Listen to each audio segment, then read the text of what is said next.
Marvel delays, Ugh. Andor episode 6, and the mind-blowing She-Hulk finale. We're talking all that and more on this week's show. I'm your host, Nick. And I'm disappointed. Anthony. And welcome to That Superhero Thing. Let's do it.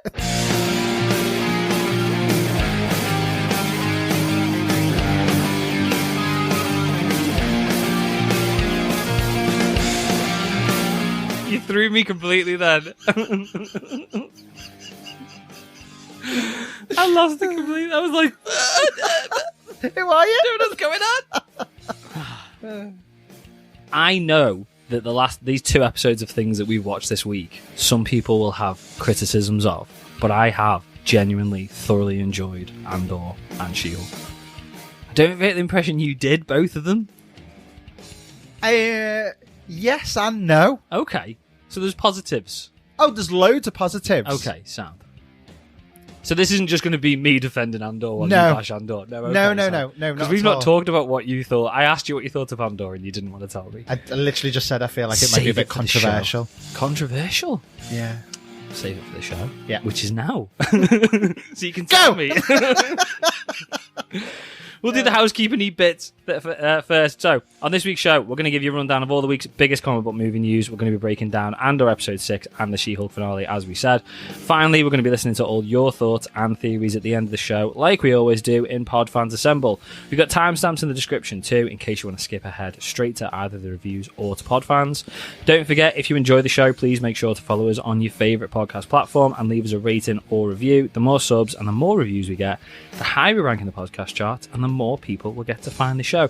Before we do the news, before we do the news, we have released our bonus episode of Werewolf by Night review. Yeah. This week as well. That's available to patrons, and it is available via Spotify if you subscribe as well. Yeah. I enjoyed that. I enjoyed the show and We our actually review. really had a laugh doing I've that one, not didn't we? laughed that much ever doing an episode. I was killing was myself going funny. back to editing it. It was brilliant. So yeah, if you want to check it out, go to Patreon or go onto Spotify and check it out.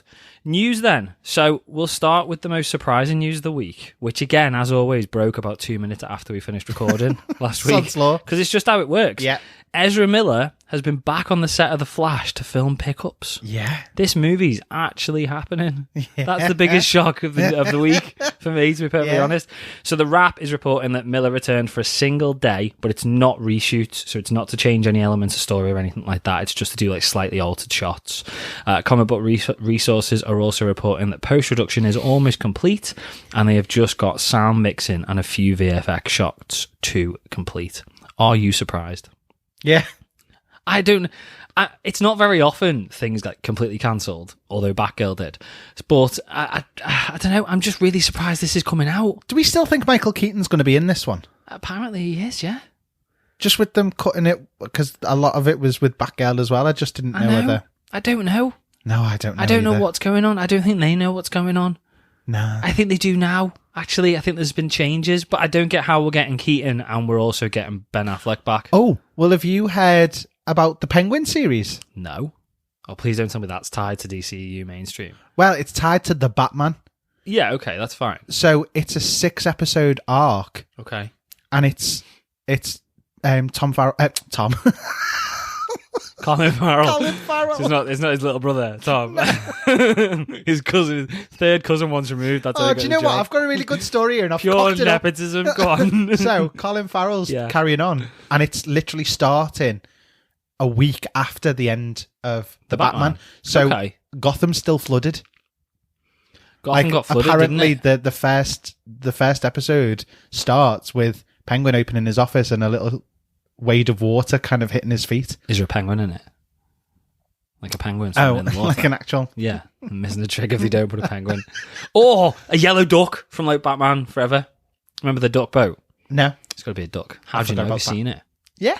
Yeah. Seen all the old Batmans. No, I mean this clip. Oh. Maybe there will be a duck in it. No, I literally just read it. I actually didn't Okay. even know that this was in production. I didn't but know. It is. I knew it was happening. I didn't know it was that far into production. Yeah, where yeah. they'd, like, They've filmed started. opening They've shots started and stuff. working on it now. Well, that's good. I don't think they filmed it. I think like just like storyboarding it. Yeah. He's gone in and read the script and he said Okay. that's how it's opening. Okay. So he's quite intrigued. I want to. I mean, yeah, I want to see that. For me, he was the best part of that film. Yeah, I agree. So I'm actually quite looking forward to that. I quite enjoyed the Batman. I just think it was an hour too long. Yeah, it was It too just long. needed to be a bit shortened. Yeah. So now they're going to drag it out for 6.5 hours. 10 hours.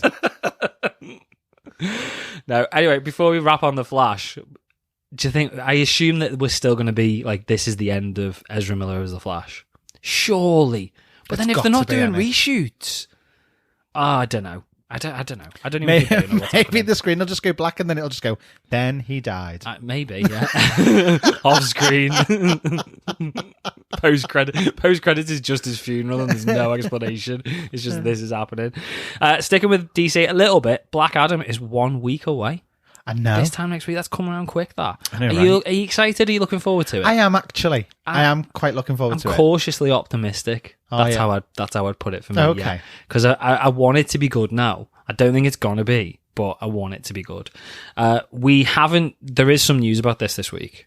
Anthony might not even know this. I'm not going to spoil it because we're a week away, but there's like big spoilers out there already. For God's sake, people. But if you know, you know. And my reaction is that it's amazing. So there you go. Okay. And we'll talk about it next week. I don't know. Because we're going to cover it on next week's episode. We are. Yeah. Next week's episode. Yeah. The bloody hell's coming around really quick. Bit of Marvel news, kind of Marvel news. Chloe Moretz has confirmed that she's met with Marvel Studios about a possible future role. Ooh, okay. That's good. I like Chloe Moretz. I like Chloe Moretz. I think she'd be really good.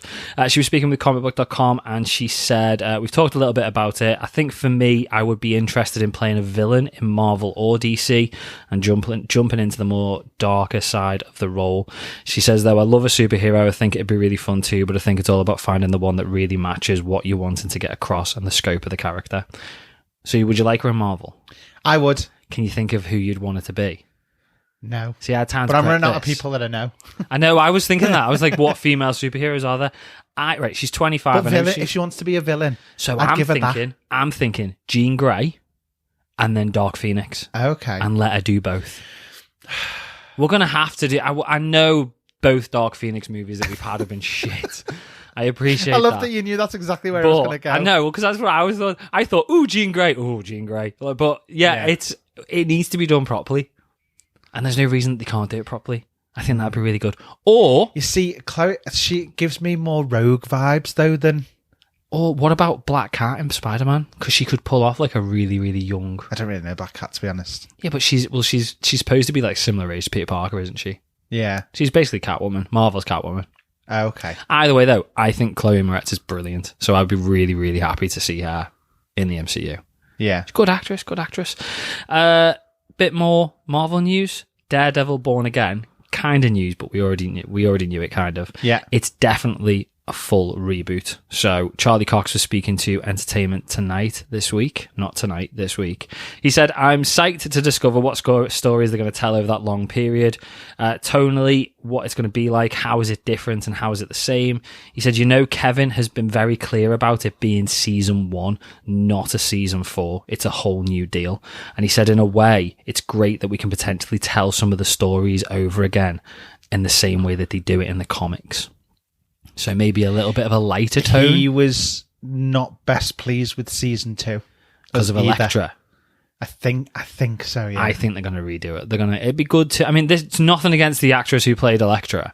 It's just it was a really dark story and it was a bit boring. Yeah, and that's where I gave up. And Elektra's accent was shite. Sorry, can't even remember. But it was shite. Can't remember it. It was an attempt at English accent. Oh yeah, but it wasn't very good. No. It was like she just watched The Crown, all 5 series of The Crown, and was like, that's how they talk in England.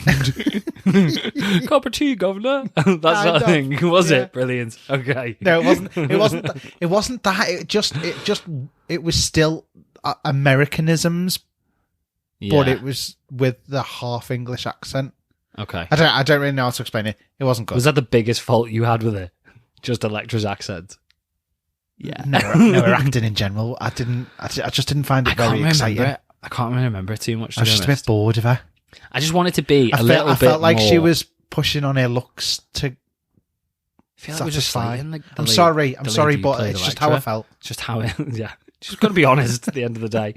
No, but I think now that it's like, we'll talk about She-Hulk, but it's a little. I like the dark aspect of Daredevil. I get that. I get that's what he's about with some of his stories, but I've quite enjoyed seeing the lighter side. Yeah, me too. Because it was really dark and gritty. The Netflix series. It was good from what I've seen, and I do need to go back through it. Yeah, but there's only so much brooding from one person you can get before you go. I know. Fucking cheer up. Take a happy pill. Yeah, I agree.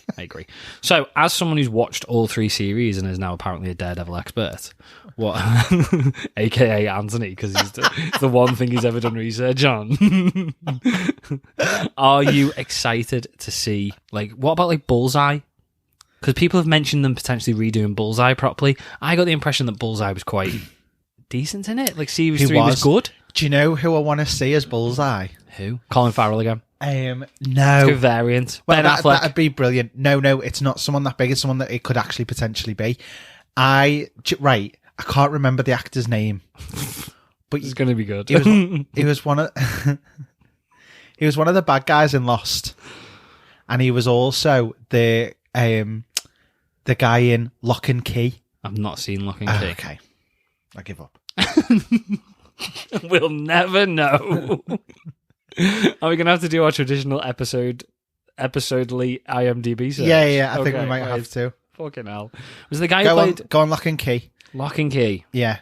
It was the guy... He played... I'm not even going to take this out. He played the guy from the 1800s. Oh, right, okay. That Lock and Key. Who came back. Who the fuck's Sandra Lock?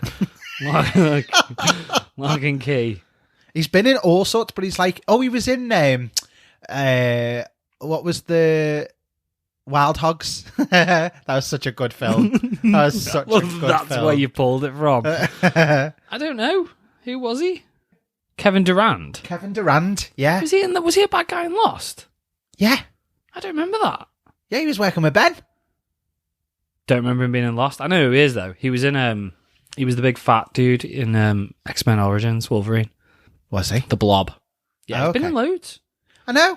Yeah, I mean, I named 3 of them. The 3 most obscure things. They weren't obscure, don't be rude. Do you not think he's a bit Wild old? Hogs? I think he's a bit John old. Travolta? Tim Allen? That's pretty obscure. That's not obscure. It is that proper was a fucking brilliant film. Wild Hogs. Have you watched it? Yeah. It's so good. It's not. William H. Macy getting a tattoo of apple. I know who's in it. Do you not think Kevin Durant's a bit old? He's like 50-something now. Do you not think we need somebody a similar age to... Not necessarily. I suppose. De-age him. Don't know. I'm not really feeling it. But Bullseye's probably not going to be around forever, is he? No, potentially not. But yeah. Okay. Let us listeners. Let us know, listeners, who you think should play Bullseye. Yeah. And then we'll just shoot it down. We won't know who it is. We'll search IMDb it and again. we'll get stuck. The big news then, Marvel delays. So Disney on Tuesday announced quite a few delays. So just to run through them, some of them. Most of them, to be fair. We've got Blade has been moved back from March 2023. No, not March. I'm doing it's the American date system. I'm going to struggle here. Right. Right. I might be wrong here. There's too many 9s and 6s. I think Blade has been moved back from the 3rd of November to the 6th of September. Yeah. So 10 months. They've moved into other slots because that was the original Deadpool 3 date. 6th of September. It was the Deadpool 3 date, yeah. Okay, no, I'm all right with this now. I'm going to get really confused, but yeah. I'm impressed with that. Thank you. How have they moved Deadpool 3 back already? It's only been a week. That's what I thought. I was like, after all that amazing marketing, they're like, we're not going to do that now. All those trailers are going to get deleted because they've all got the wrong date on them. Pig and hell. Right, so Blade has also been put on hold while they find a director. I'm free. So, yeah, I'll have a go. We'll have a go. Why not? We won't charge that much either. I bet we're cheaper than whoever you sacked. Let's have a go. So I was wondering, because we talked last week about Mahershala Ali being a bit pissed off as to how long things are taking. According to the direct, he is now fully on board still, despite the production woes, because he has been given the creative power to have part of the script rewritten at his request. Oh.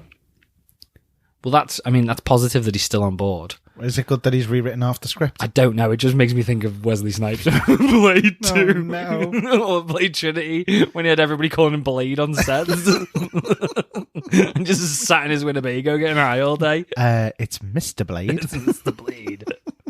So, Deadpool 3, as we just said, has been pushed back. So that's gone from the 6th of September to the 8th of November. 2024, yeah. See, so that one's not too bad in the grand scheme of things. It's not too bad. We've got Fantastic Four has been pushed back from the 8th of November to the 14th of February 2025. That one's a big one. That's a big one, yeah.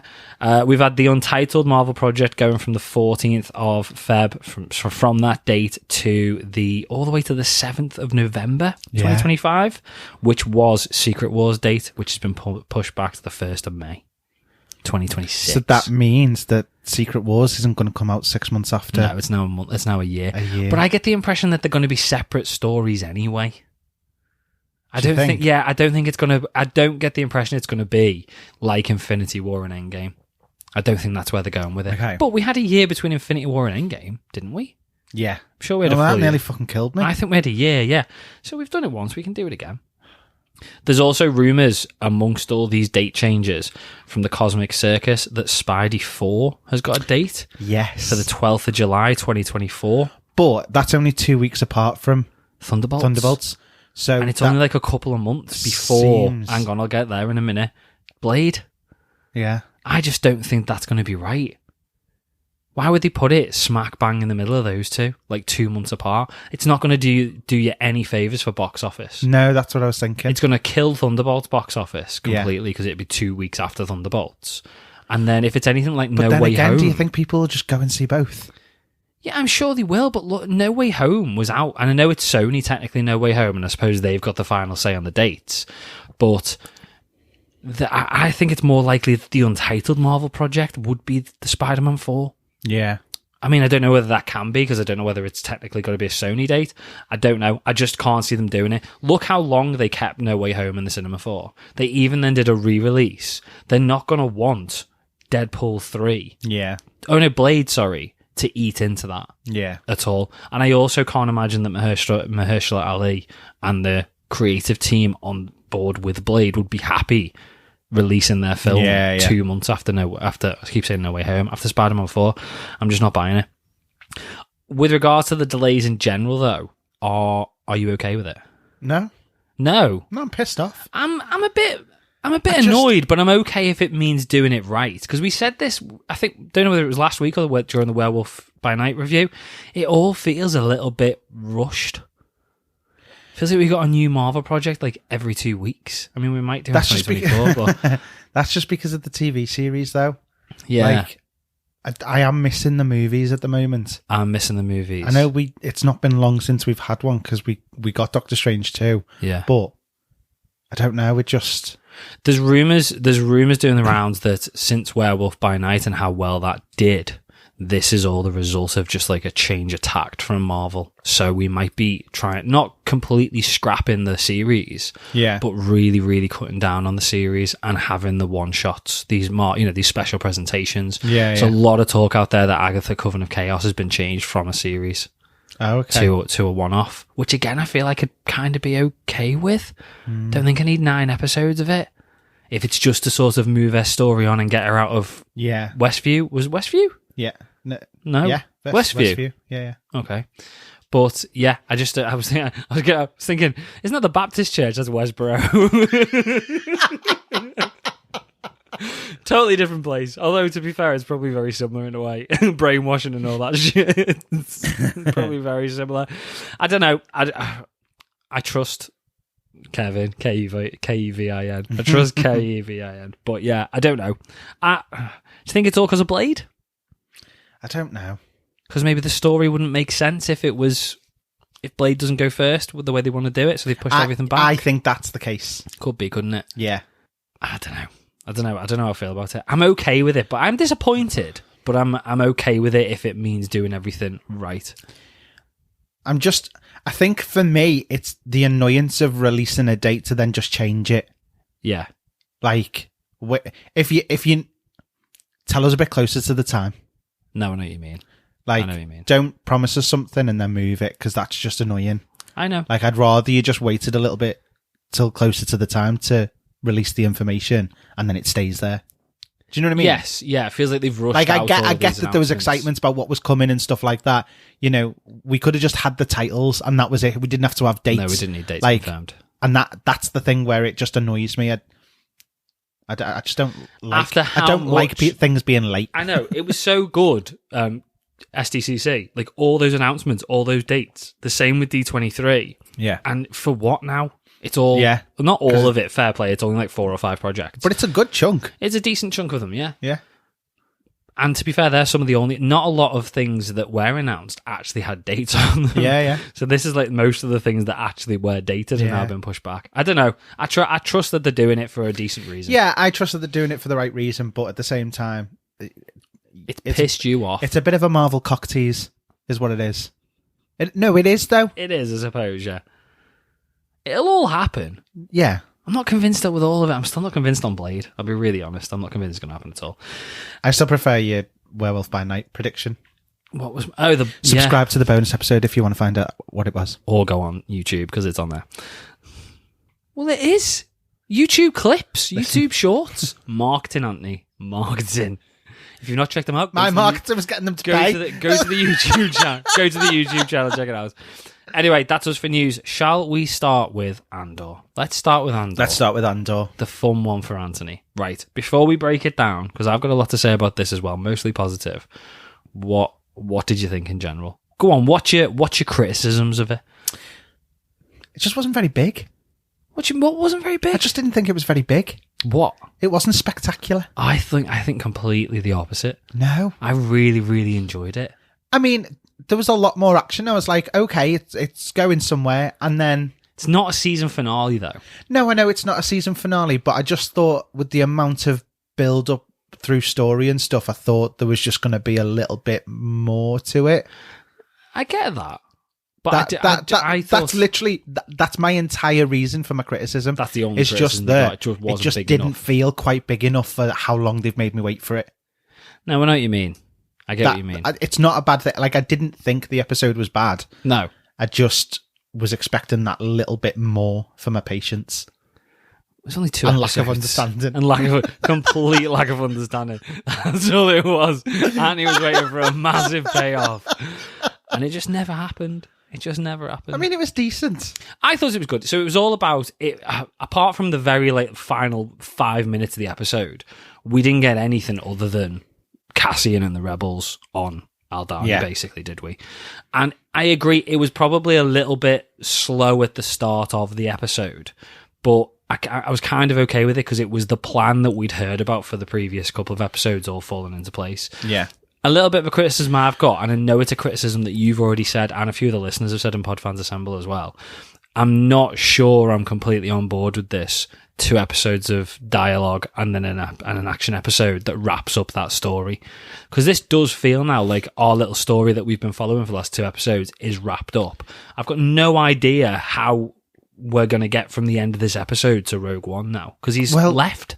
So for me, I feel like without trying to do it, they're subconsciously doing it and doing like an episode 1, 2, and 3. An episode 4, 5, and 6. Yeah. And episode 7, 8, 9, like the movies. No, like it's doing its own little story. Yeah. But I'm just a bit like, no. And apart from the big players, so apart from Luthen and Mon Mothma and Cassian, we've now lost all the characters. Yeah. Khan's still knocking about somewhere. And right, okay, I'll backtrack on that. We've still got Dira from in the Empire, and we've still got Cyril Khan, who we didn't really see much in this episode. We'll talk about a little bit about Dira because she was right basically, and you could tell that she was very pleased with the fact that she was right. Like everybody, all of a sudden, at the Empire is suddenly onto this fucking rebellion that nobody believes her about. Yeah. At the end of the episode, but let's talk about the characters. We lost a lot of characters in this episode. I was a little bit disappointed that we didn't get... I mean, I know we kind of got a traitor in Scheme, but we didn't really get a traitor. No. It all went... It went a little bit too smoothly. I think it would have created a bit more... I know there's a bit of a cock-up at the end. What? I mean, everyone died, so... Yeah, I suppose, yeah, but... I wouldn't say that's I know. successful as I such. know it. I know, but they just died in like random gunfire. Do you know what I mean? Right. And this is why it disappointed me, because I was just a bit like, there was no intensity to it. No, I know what you mean. It was just the wearing oh, parts, he's gone. The Oh, wearing he's gone. parts. When Nemec died, I was devastated when Nemec died. The young lad. Well, I just I was thought, more how upset with fucking that. stupid that he After sat between the crates. Come on now. I know what you mean. Do you know what I mean? I know. That's like leaving your hand in the door as you close the car door. Like, stupidity. I know what you mean. But I was still devastated when he died. Whereas the other two, it was just like randomly during gunfire.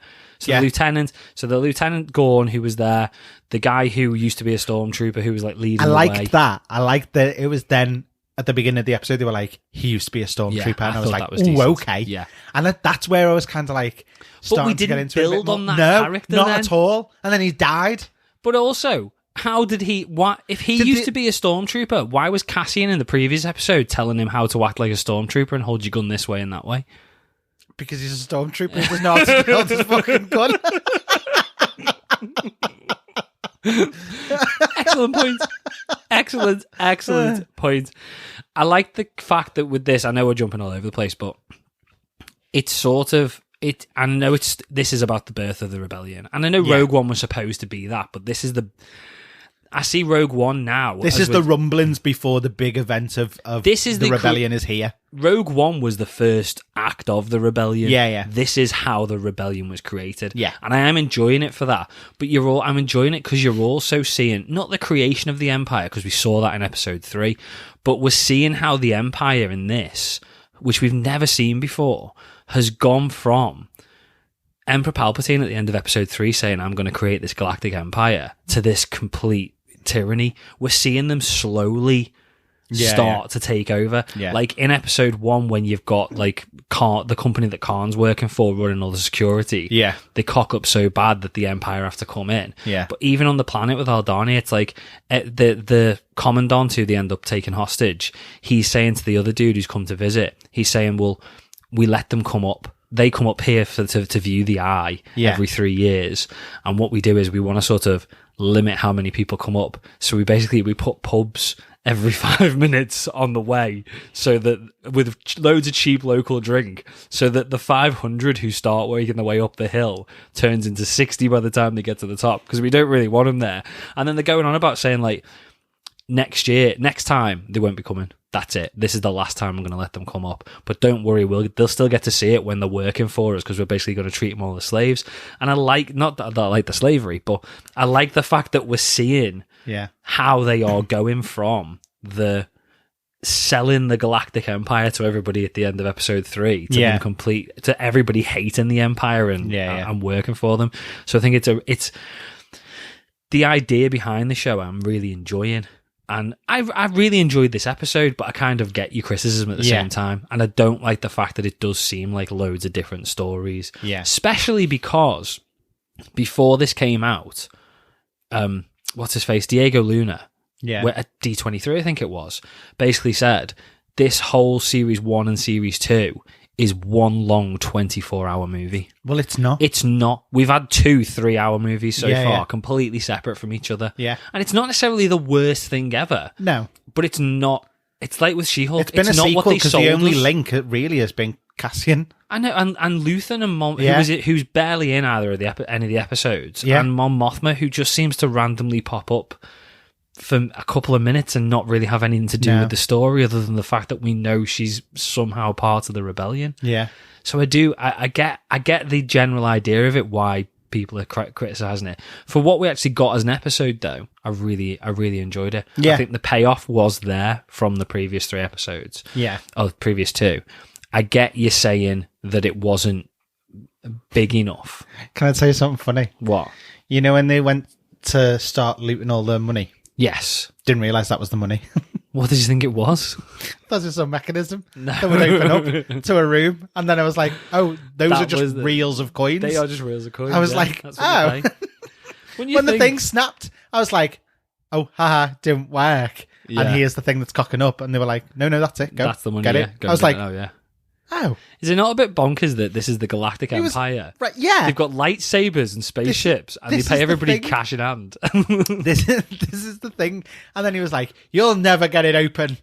And it was just some rubber bands, It basically. was literally Like, just Velcro. I was like, that was easy. It was. I didn't get It it. was literally just wire. That's why I thought that it was like some Yeah, mechanism. no, I know what you mean. I thought they were all like cogs that were going to start churning and something was going to open up and it was going to be this massive fucking like tomb of all sorts of wondrous... Like a proper vault. Yeah. Yeah, no, that was it. No, they were just the pods of cash. That was it, yeah. It's like, okay, sound. It's a bit on. weird when you think about it, isn't it? Yeah. Because it's like, I'm getting into really deep here. How are these stormtroopers getting paid? Do they just like roll up with the Sainsbury's bag or whatever and just like collect the money? Just like a big, huge bag of gold coins. Must do. They can teleport. They can teleport. They've got fucking lightsabers and spaceships, but they've never heard of backs. You can't just do a bank transfer. Stormtroopers like I do the genie just appearing. No Apple Pay. None of that. So, let's talk about the rebellion then. Let's talk about, not all of them because some of them died, but so Nemec has now given his manifesto to Cassian. Yeah. So we give it to Vel to give to Cassian. Yeah. Do you think that's what's going to spur Cassian on to actually stay within the Empire? Not the Empire, the rebellion, rather than leave it? Maybe. Because he's just, at the end of this episode, he's just taken his 200,000 credits and buggered off, hasn't he? Yeah. That's what I'm unsure of at the end of this episode. How is that? How is this now getting him back into the rebellion for Rogue One?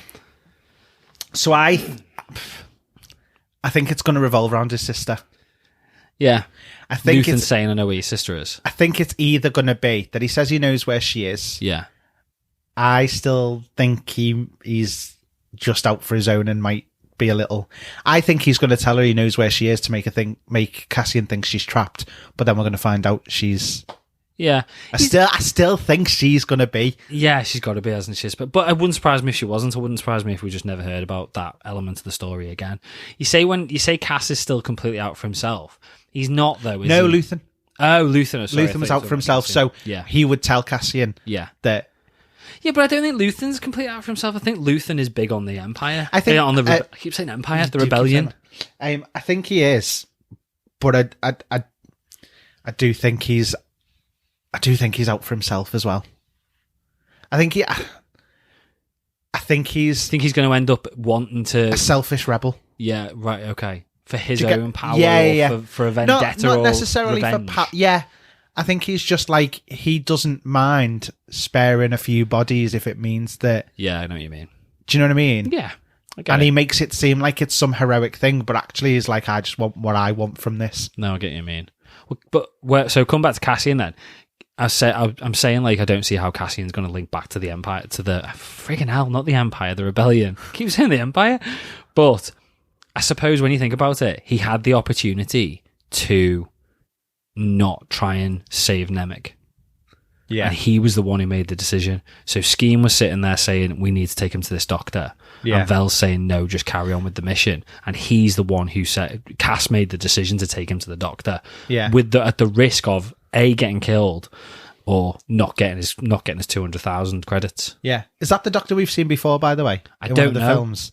I'm sure we have. It's the first alien we've seen, or not humanoid alien we've seen in this, which it took me back a little bit, because it was like, I know it's not grounded because there's spaceships and all that sort of stuff, but it's all been humans so far, and I think that's done it a lot of favours, to be fair, because it's kept it quite serious.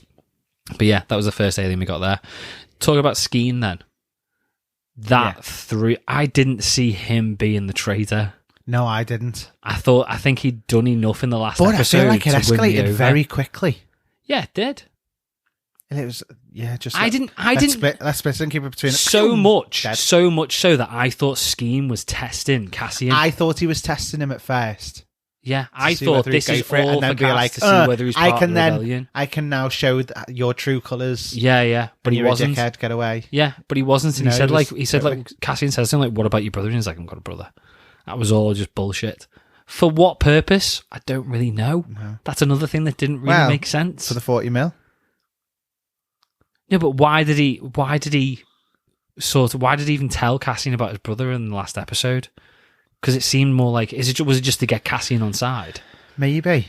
Because again, that's pointless now. If you've inventing a you've told backstory him and that you've lied to given him a now. purpose. Like I know. I don't know. So Skeen's dead. What about Vel? Do you think we'll see her again, or do you think that's her story done? I think we'll see her again, like an unintentional. They'll just end up in the same place again. I think we'll see her again, but I don't think it'll be for quite a while. I think there's more to her because I was questioning a lot of things that she was doing on this mission. She was very hesitant. She was seen to be even her partner said, "You're stalling." Yeah. So why was she stalling? I don't know. I can't wrap my head around that. And even like because she was the one, because the whole mission started going. I totally thought the wall was going to break. What wall? The dam. Oh, did you? Yeah. And I think this is what I mean when I said, like, you thought it was going to be bigger. Yeah. Yeah. I just thought there was going to be a little bit more to it, a bit more substantial. I get it. But at the same time, it isn't a season finale, is it? No, but because they were like abseiling down it and all of that kind of stuff, and with all the lights coming over, which looked phenomenal, by the way. That fair was play. Really, really good. That was some really good visual effects. I didn't know what I expected, but I didn't expect it to be that good. No, neither did I. Real. Yeah. It really I was like, real. that's their version of the Northern Lights, basically, innit? And I was just so taken aback by that. I was kind of lost with that for a couple of minutes because it was just so... Yeah, me too. I don't even know the words. Like, you're like in so awe vibrant. of it. Yeah, when it was amazing. when all the Eldanis were sat on the cliff and they were all watching, even the stormtroopers who were supposed to be guarding them, they were all watching it like, wow, this is amazing. Well, that's the thing. I was watching it that's thought amazing. That the noise of that, because obviously it was noisy as well, what it was doing. I thought the noise of that was going to cover the dam initially starting to break or whatever, and then none of that happened, and I was like, oh, okay. Because obviously the purpose of it was so that they could escape in the ship. Yeah. So they wanted to go through basically with all the lights and the stars or whatever they were flying by. Right. I think I lost track of the events that happened here. So Vel had put the disruptor on the back of the control room so that dude couldn't hear. You know what I'm talking about. The dude couldn't hear, basically. But then something went wrong with it. Yeah. Was that intentional? That's what I'm thinking, because she was really shifty. Yeah. But even when he got onto it, he didn't know what was going on. He just knew something was happening in the hangar. Yeah. So he took a couple of guards, not loads, just a couple of guards to go and check it out and get onto it. And then they started this fight and they got away. Before he got onto the fact that there was something wrong when he got to the hangar, 3 TIE fighter pilots started getting in the TIE fighters and got ready to fly. Yeah. Why? It didn't make any sense whatsoever. I must have missed something. I don't understand why the TIE fighters were there, even in the air in the first place. Well, it confused me more so because they'd already said about the fact that they weren't sending any more out because the visuals were going to be down because of this event. Which is why they were doing the whole thing tonight. So why did they prepare them in the first place? I don't know. It didn't make sense to me either. It was good. I mean, it was better. It was something to watch. It was better than just having them fly out. It created. But it was a bit of a plot hole in the story. I might have just missed it. But I mean, I say it was to create more tension. I think it worked. I found the whole thing. I know it wasn't massive, but it was really tense. Also, when he had his heart attack, I just went, really? Did you? Yeah. You're putting this down? I thought it was all right. No, I was just like, oh, of course he does. Of course he does at this point. Just too easy. It's just, standard story. Yeah. No, I get what you mean. I enjoyed it. I very much liked the acting of his wife and his son. Yeah. I thought they were brilliant. I thought the whole thing, I think his acting was good as well in the fact that he wasn't really that arsed. And I think the guy who played that commandant, he did such a good job of being a bit of a prick that I wasn't sure when they took them hostage, but they didn't play on this. When they took the wife and the son hostage and the wife's like, just do whatever they ask you to do, give them whatever they want. I had this doubt in my mind. I was like, is he asked about his family or is he more bothered about the Empire? Do you know what I mean? Yeah. But they didn't then play on that. No. It's like they'd done a good job of creating, in such a short space of time, that character to get me thinking, and is he actually going to do that? That's why the heart attack annoyed me, because it was just a bit of a waste. Yeah, I get what you mean. Like, because obviously we saw him working, and doing all the stuff, and then he just keeled over, and I was like, oh, try then. Because that was it. That's his character. That's his character done. Yeah. I mean, again, unless he comes back, that's his character done, basically. Yeah. But no, I mean, for what it was, I get what you're saying about it. It could have been bigger. It could have been bigger, but I was okay with it how it was. And for this, because at the end of the day, this was the finale of this 3-episode arc that we've had. Yeah. I've really enjoyed this part of the story. I think it's done a really, really good job of building these characters over the last couple of episodes. Yeah. To the point where, not with all of them, but with some of them, I cared. Like, I cared when Nemec died. I didn't care when Skeen died, but I thought they'd done a really good job to build that tension around that moment. I wasn't really bothered about the other two because we didn't really get to know them that much. No. But I thought it was really, really, really tense all the way through. I really enjoyed it. I'm just disappointed now that in the fact that we will now next week have a completely fresh story. Not completely fresh because it's still about the birth of the rebellion. Yeah. But it's gonna be fresh. Wrapping it up though, as with the episode, this was the true birth of the rebellion because it's like nobody believed this was happening. The only person in the Empire who thought this was happening was this Dira girl, the blonde lady. And then all of a sudden this big meeting gets called and it's like, shit, we're under attack here. To the point even where Luthen's in the shop and that dude says, have you got anything from Aldani? It's all over the news. There's been an attack and he just goes in the back and starts laughing. Yeah. It's like, this is it. We've created the rebellion now. Yeah. I don't get what Mon Mothma was doing. She was like just trying to get some random law passed. Yeah. By the sounds of it, because it didn't really relate to anything else. But I do feel that she's obviously going to play a bigger part. Yeah. But no, I'm enjoying the series. I think it's really good. I'm enjoying it. Again, I mean, you've said a lot of names tonight that I don't even know the names. And no, fair play. It's kind of, I know who you're talking about by what they've done in the episode. Yeah. But you've not had that much time to get to know them though, because it's 2 episodes and 90% of them are dead or we're never going to see them again. Well, yeah, and that's why I don't learn them now because they're probably going to die. No, I know what you mean.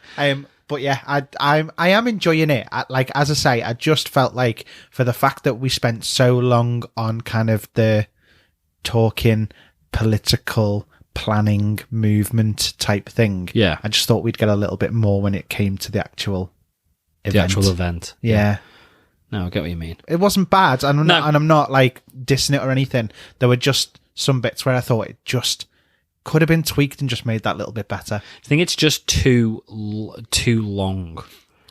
I'd say so. I think if we'd have watched that as a movie, we'd have gone, oh, I fucking wasted my time on that. Definitely. Do you know what I mean? It's a 12-episode movie with loads of different bits going on in it, but that's what I'm saying. Like, if that's this part of the story, and we're not going to reapproach kind of anything to do with that again. Yeah, like it didn't really climax properly to anything. No, I get what you mean, and that's my only issue with it. I think what they're trying to do though is have it as one big long movie, one big 12-hour movie separated into parts because you would. But I don't want to sit there and kind of expect now that I'm going to now sit through 2 more episodes where nothing happens, and then a 3rd episode when we get it, and then 2 more episodes where nothing happens, and then a finale. Like, and the finale will be mega. Yeah, I know, but still, I know what you mean. I'm not looking forward to the 4 episodes in between the 2 half-decent episodes. I'm looking forward to them, but I think I'm looking forward to them, but I'm not. I think because you get it a bit better than I do. Yeah. Like I really appreciate the story that they're telling. I really appreciate that. It's just a bit, and I get it, but it's very long-winded. I think I'm looking forward to them, but now I'm assuming that I'm gonna have another 2 episodes with no action whatsoever. Yeah, and going into an episode knowing that you've not got any action or surprises. That's what takes away from it. Don't get me wrong, episode 9 will be like, right, brilliant, here we go. This is the action episode. Yeah. But it's the going in and knowing that there's not going to be any big random action set pieces just happening. Get yourself ready for some hard work for this next hour and you'll get the payoff for it in 3 weeks. 3 weeks. No, I get that. That's totally the only thing for me. Yeah, no, I get it. Well, hopefully next week a complete throw, isn't it? It'll start off with a massive action scene. Yeah, well done, Disney, if that's what they do, to be perfectly honest. Yeah, you never know. Should we talk She-Hulk? Yes. She-Hulk season finale? Yeah. Can't remember what it's called. Whose show is this, I think it's called? Yeah. Go ahead, Anthony, take it away. You're the She-Hulk dude. So, first of all, I mean, that opening. Yeah. We're just going to rattle through the episode. Well, I don't know. I mean, like, I think we should just go through the episode. It was the finale, and I think it's yeah, best if we go through it in I'm order. trying not to like spoil anything too soon. Like, I just wanna, Okay. Well, they know, So- right? Spoilers if you've not seen it. Yeah, yeah. Stop now. Go and watch it. Come back. So the opening The opening was. and doing it like Brilliant. the original. I'm so glad we watched the original Incredible I'm Hulk, really like, glad we 2 watched months the ago. original. Because it would have been good, but it wouldn't have been that good if we I hadn't know. watched it so recently. I'd have been like, oh, okay, I see what they're doing. But with that, I was like, that's it was fucking brilliant. It was shot for shot. It was shot for shot. perfect. And The tire and the arm, the sleeve ripping, and even when it's the when eyes, exactly, and and when she's standing with Bruce and he does Yeah. that weird look off the camera, Yeah. that looks like the lab at the end of at the end of the intro. Yeah, it was brilliant. And I love that she even said you were like, we when I'm angry. I was like, brilliant. it was the Love look it. that Bruce then gave her, and then like, It was just so good. it was. It was a boss. brilliant What- opening, and it such was a good intro. a very big fourth. I mean, this whole episode ended up being a very big fourth wall massively. break. But that first bit was just a brilliant, brilliant opening. I really, really enjoyed it. Yeah. I like the fact that it wasn't CGI, that they just had somebody in the, and I was just like, I just loved it. I just thought it was brilliant. The actual She-Hulk, the way they Savage did it. She-Hulk. Yeah. No, I know what you mean. I just loved the way they did it. It was brilliant. It looked shit, which is what they It were did, going for. and it was what just they were going great for. because they didn't it just was- put CGI She-Hulk in the No. suit. It was like, right, I don't know how they did it, whether they got Tatiana Maslany or something like that and just made her look big. I don't know, because it felt like it was somebody else. It was really, really well done. But it though. was so good. It was was really, really brilliant. good. I noticed Todd was in the beginning in that section.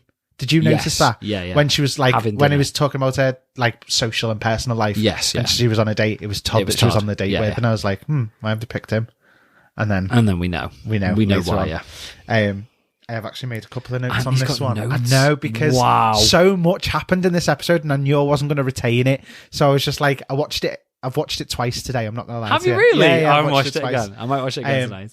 So what happened next? I can't remember what So happened next. we opened. So after the intro, it opened with Hair in the in the cell basically. Okay, yeah. And Mallory and Pug and Nikki coming in. Yeah. Right. At that point, Yeah. I even wrote down, is Mallory the bad guy? Oh, okay. Yeah, I could see why you'd have thought I that. was like, holy shit, this is Mallory doesn't like the fact that Jen has come in as She-Hulk and taken all the fame at GLK and H or whatever, and she set this whole thing up to get that rid would have of been it. amazing. Do you not think that that would would have have been a better ending? Yes, 100%. As disappointing as it would have been that there was 100%. no like superhero fight or anything like that, I thought, is that where that literally Just jealousy, Is yeah. it Mallory and she set this whole thing up? That would have been so and then good. nothing happened with that. I don't think they were intentionally didn't see her setting up again, to did look we, like that. Mallory? I don't think we did see her No. again for the entire No, we for the didn't. entire episode. No, so it ended up that she took a plea deal, Yes. and that was that Had to she's wear got to the have inhibitor. wear the inhibitor, Yeah. and she's done, and she can't be She can't She-Hulk be She-Hulk again. anymore. And No. again, it's all tied to that again, it's this whole series. I think, I know we'll go through it, but Yeah. I'm skipping ahead a little bit, I suppose. But you could say from the ending of this that there was no point to this series because the story didn't. So go I've got the something story to didn't say go about that, but I anywhere. want to wait till the end. And to I talk get about right. I'm not on board with that feeling. That's not what I've taken away from it. I completely get it and understand it. Yeah. But even if I don't think in some aspects you can sit there and say there's no point to this, because this is still the culmination of the journey that we've taken with Jen as to her acceptance of herself and She-Hulk. We've now got to the point where finally somebody said, right, you can't be She-Hulk anymore. And even she says on the bed before the narrator starts doing the 1970s stuff, she's like, this is what I wanted. Like 8 weeks ago, this is what I wanted. I wanted no more She-Hulk. Yeah. This just doesn't feel right, and now I don't want to not be She-Hulk anymore. Not I like love this. that she was like, let's not derail this. Yeah, too let's much. not do that. Yeah, let's not have the narrator. Shut up, sort of thing. That was really funny. But she's been completely screwed over. She's been sacked. yeah. She's lost her apartment. I felt proper Yeah. sorry for I her. liked the realism aspect to all of this, though. I did. Because, again, we've had so many superhero movies where you don't get, well, what's going to happen to the city now that all this destruction's been caused? You know, Hulk slid down 40 stories of a building and has destroyed 40 floors worth of offices. Yeah. Like, where's the bill for that? Do you know what I mean? Even just superheroes in general. It's like, if you look at... You don't see them go home. No, at it's the like, end of the yeah. night. You don't see Cap getting home, taking his shield off, putting it on the other seat on the sofa, and cracking open a beer. Do you know what I mean? Exactly. Yeah. And I how do these heroes afford to live in these like big posh I mean, apartments in New we've York? started getting the little bits of information because Exactly. we got it in Falcon and the Winter Soldier. Yes, we when did. When he talked about getting the mortgage and stuff, and they were like, "Well, how do you pay?" And he was like, "Well, we get funding. Like it does happen." And I liked that. Yeah. I like that we kind of got a bit of an insight to how it may work financially and stuff for them. But again, like I really enjoyed that there was a lot more realism to it. You know, she's fed up of people being on the lawn and filming and trying to get stories from her and stuff like that. I love that her dad was chasing them off the lawn with the hose. Yeah. I don't care that we're in a drought or something, he said, didn't he? Did, yeah. He's like, I've got pressure for days. And that kind of thing I really enjoyed. Yeah. I love the mum. Yeah, she's a pain in the ass. But she is, but she's very much a mum. I love Nikki's relationship with the mum. But growing up, that was always a thing. You'd be mortified of your mum, and all your mates would be like, "Your mum's cool." Yeah, like, and that used to drive me insane. I was like, she's a dickhead," but not like that my mum's an actual dickhead. But you know what I mean. It was that kind of thing. Yeah, I was like so embarrassed. Ish. Yeah, and then. But all my mates would be like, "Oh, she's hilarious and stuff," and I'm like, "She's shameful. Like, stop speaking about my mum." Yeah, but it was like even will you move the bookshelf? And she's like, no, and she's like, oh yeah, I forgot. Like, rub it in, mum. And she's not being horrible. No, but she just forgot. It's just saying the wrong things. It just made me laugh so much. They're getting up at 7 a.m. to use. Yeah, you can have your room back, but it's a gym now. Yeah. All of that kind of stuff was just hilarious. But I really liked the next bit. So obviously we got she started texting Bruce. She texts Bruce. Like, what you up to? Then she texts Blonsky. Like, yeah, forgot. Yeah, because he's disappeared. Blonsky, and then just was like, oh, I don't need to wait for an answer. I'll just go. Yeah. And then meanwhile, we've got Nikki. Yeah. Baiting Hulk King. Yeah, with the video that her mum sent. Again, though, when I think it threw a few curveballs I was like, this. Is she? When she, as soon as she doing logged on to Intelligentsia, I was like, oh, it's Nikki. And then it's not. Very quickly, it was like, it's not. And it made it clear. But again, I thought that's where they'd taken this. I thought they were taking it down that Nikki had done all this sort of thing as well. Yeah. But yeah, it made sense. Yeah. So where did we go? Oh, so we then went to the end. We then got this Intelligentsia event. Yeah. Which from the trailers, even the little clips that we'd seen, in my opinion, gave away straight away that Blonsky was going to be there. Right. I still didn't think so he was I the missed bad. it. I didn't see because you texted me about this. Oh yeah, and said about the trailer before the finale. I didn't watch it. It gave it away because you could see that all the signs behind them and all that I sort didn't of watch stuff. it. Yeah. It didn't give that much no, away. But even that would annoy me that he was there because I'd have been like, oh well, we thought that he was all right, but he is all right. Yeah, no, I know. So it kind of it kept swinging it. It kept throwing so many different. Yeah. So obviously, Nikki got Pug to go. Brilliant. I love this. I love this. Pug trying First to fit of all, he sounded like Bruce when he spoke at this point. Who did Pug? Yeah. Oh, I didn't pick up on that. Like, he started talking very slow. Like, I can't do it, but like, it was just the way he spoke. Yeah. It just made me because I was like, it's like a cross between Bruce and then Christian Bale. It was that kind of, I can't even explain it. Then he obviously went in trying to be a bit of a misogynist. Yeah, like, and just couldn't pull it off at all. No. Females, am I right? It was just so funny. And then that's where we find out that Todd is actually Hulk King. How did you feel about that when you found out that it was Todd? I went, oh, Nick called that about 6 weeks ago. I was disappointed. I was disappointed. And I know that's the point. You were supposed to be disappointed with it. You were supposed to be like, that shit. Yeah. And they played on a very dangerous game by Marvel. They have played a very dangerous game. And I think for some people, it's just not paid off. No. But in my opinion, the payoff, it was there. And it was worth it.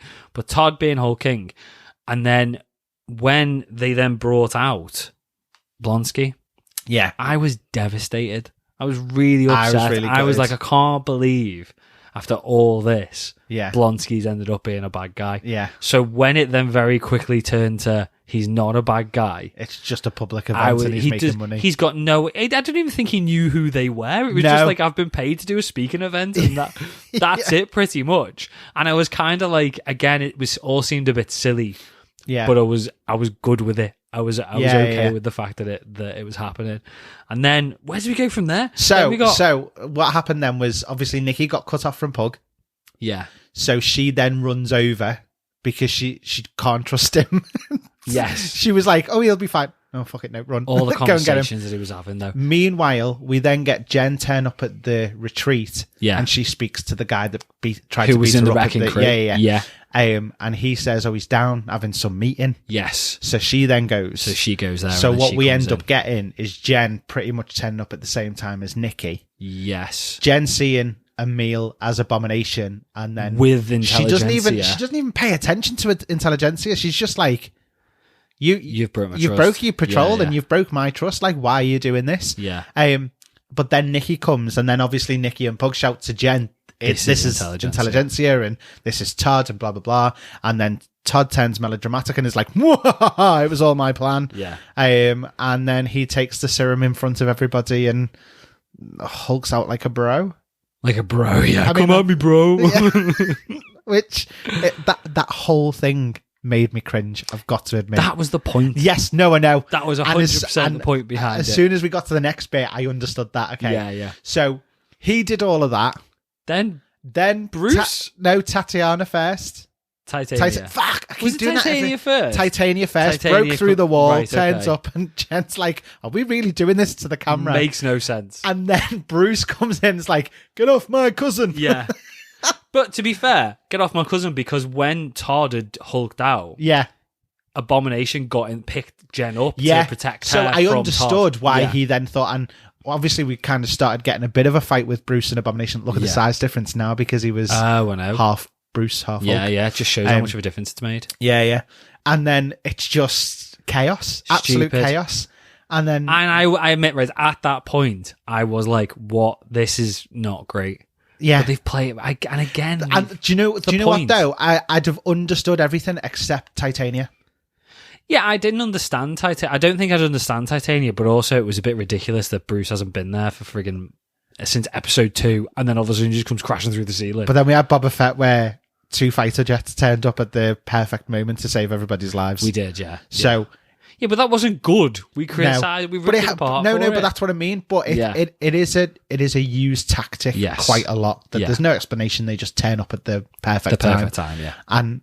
But that's what they're being satirical about, really. Yeah. So Jen pretty much then just says, "Hold up," and then we go to the Disney menu. Yeah. She's like, "This can't be the finale. This can't be the finale," and then it backtracks. To and I must admit, I stopped. And I looked at my control for a second because I was like... I did. I knew it was coming. No, I didn't. So I went... This was leaked everywhere, all over Twitter and Reddit and everything like that. Is this real life? I still knew it was coming. And I still was like, have I pressed a button? Have I done something by accident? I don't... Right. I don't know whether it was a bit too far breaking the fourth wall, but at the time, that's purely from going back thinking about it now. Yeah. At the time, I was just like, this is... amazing. Yeah. This is really, really clever. The fact that she's like looking around and she's like, assembled. There'll be creative team in there. And she just like swings down into it and kicks it open. Nearly knocking Loki off. Yeah. All the way through, I was just like, what is going... I was just like gobsmacked. I was like, what's actually happening here? Same. And then we got to go into the Marvel creative Studios offices. Yeah, which we've seen so many times on like social media. But it was just the way she said, I need to speak to Kevin. And then they're all like... You're not speaking to Kevin. Kevin will not speak to you.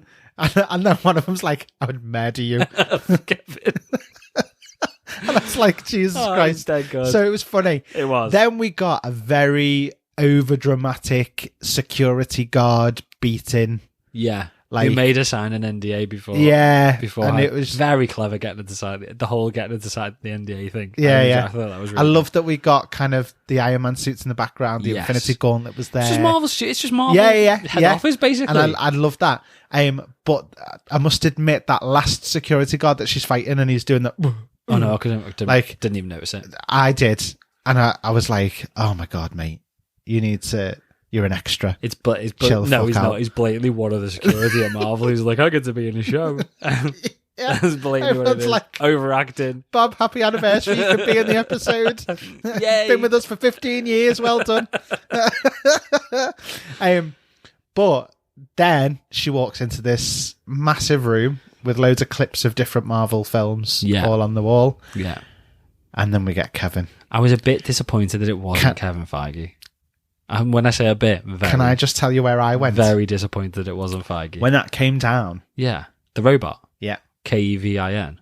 I thought it was going to be MODOK. I did for a split second. Yeah. For just a quick moment, I thought, oh, this has all been set up by MODOK. Yeah. So this whole MCU thing isn't real. Like, it's all just been to cock her up and think she's somewhere that she's not. Yeah. All of that. And then it turned out that Kevin was actually a computer this whole time. Amazing. So my question here is, what's real and what's not? What do you mean, what's real and because what's she's not? been breaking this fourth wall and she goes into production, but obviously Kevin's not a robot. It's Kevin Feige. I mean, is it just a bit of so we believe.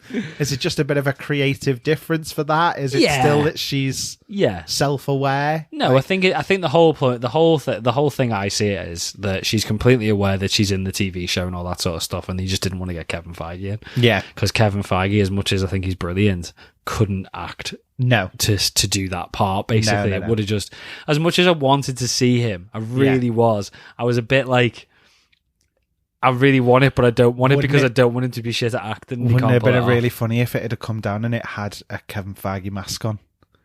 Like the Queen mask or something. Wouldn't it have been funny if it was MODOK and it was just a big Kevin Feige head? Yeah, that'd have been funny. That would have been better. Yeah, that'd have been funny. That'd have been amazing. And that was the use of MODOK for the MCU. That's it. Kevin Feige is MODOK. But we actually got a lot in this. Oh, so much. The whole conversation. So, first of all, he basically said, look, before we have the conversation, I need you to change because we can't the visual effects team, it's too expensive, and they've started working on something else. Yeah. And then he just had the of Wakanda. Oh, I didn't even twig onto that. Didn't you? No. Yeah. So you got kind of like the drums and stuff. No, so I was like, miss that. Yeah, miss that. She's like, they're onto the next project or something. The next project. No, I and then that. It played the Wakanda music, and I was like, yes. No, I need to watch love this it. again. That was brilliant. I need to watch it. And then they obviously started talking about kind of all Marvel movies end the same way. That's it. That's the formula. That's what you're getting. And she's like, this is people where are I want getting to sick say of this. This whole series has been trolling Marvel and us as an audience. Oh, yeah. Completely. And the trolling of us, particularly as an audience, was completed in this. Yeah. And that's what I found so funny. Yeah. And, we've been saying that they're kind of taking the piss out of us. They know how we're going to respond to stuff, so they've been playing on it.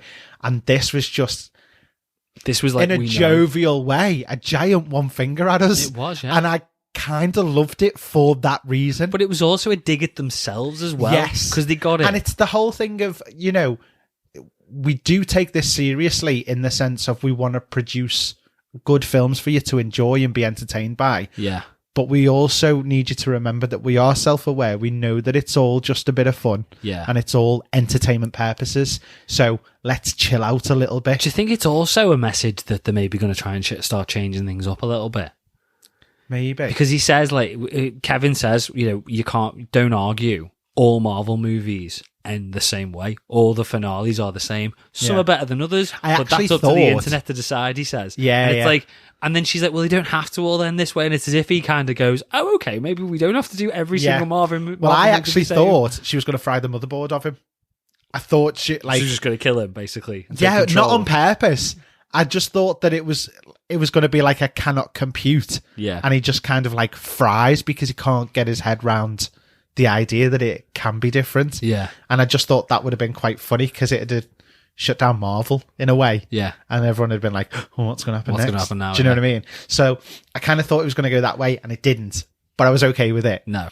But then obviously she made a couple of side quips as well. So she said, when are we getting X-Men? When are we getting X-Men? And then gave a thumbs up to us. It's like, don't worry, I'm looking after you. Sort of thing. And I loved that. Did we also get confirmation that we're getting a Hulk movie? Because he says, Well, yes. we were going to introduce, and she goes, now forget it, save him for the movie. So that's what my question was going to be. What's the untitled project? What is it? Is That's that been World moved. War Hulk? Could be. I don't know where they're going to go. I mean, we'll get to Scar in a bit, but I don't know where they're going to go with it because it's not really the sort of story that you'd think would be the way they'd go. But then she also said about, us Hulks, we smash.